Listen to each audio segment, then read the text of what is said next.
Climate change is one of the great challenges of our time, and its social, political and economic consequences are only just becoming apparent. So one of the key responsibilities for design right now is to help to address climate change, and this is happening at many levels. There are so many examples of inspiring and ingenious and super efficient design projects addressing climate change on very different scales, whether they're institutional and corporate, like the huge increase in the production of clean renewable energy, which has been fueled by design innovations that have made wind turbines, solar power plants and so on much more efficient, to attitudinal independent design projects, whether it's Boyan Slat, the Dutch design engineer, raising 30 million euros in his endeavour to try and clear plastic from the Pacific, which is one of the biggest sources of pollution on the planet, to small-scale village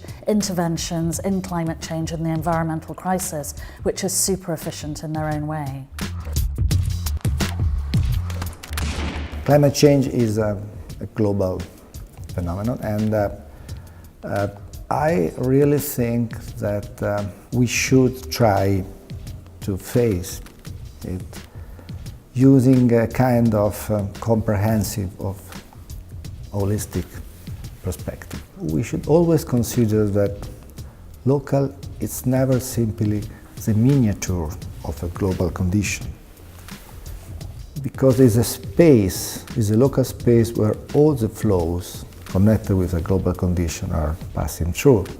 If we want to assume a kind of comprehensive view on climate change, we have to put together all the tools, all the strategies in order to reverse climate change. If we only follow what we are used to consider sustainability, we will only use technical and mechanic tools to deal with renewable energies. And that's for sure something that in our field as architects and designers we have done in the past, but it's not enough. If we only deal with forestation, and let me say greenery, as I have done, well, it's super good. 75% of the CO2 present in our atmosphere is produced by cities. Forests and wood are absorbing the 30% of that CO2, so the idea to move the forest inside the city is super useful, because we are fighting the enemy in its field in a way, but it's not enough.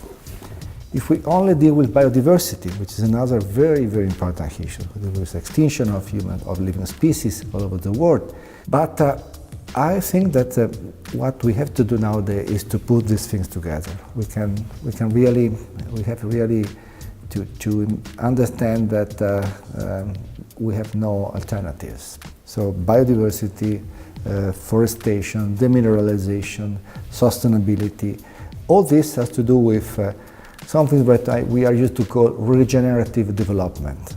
Regenerative development is what we normally use when we are capable to invest local resources in a very strong effort to deal with climate change. We start from the bottom, so start from the community which are located and based in the territory. So a regenerative development to reverse climate change is the right answer to a global condition.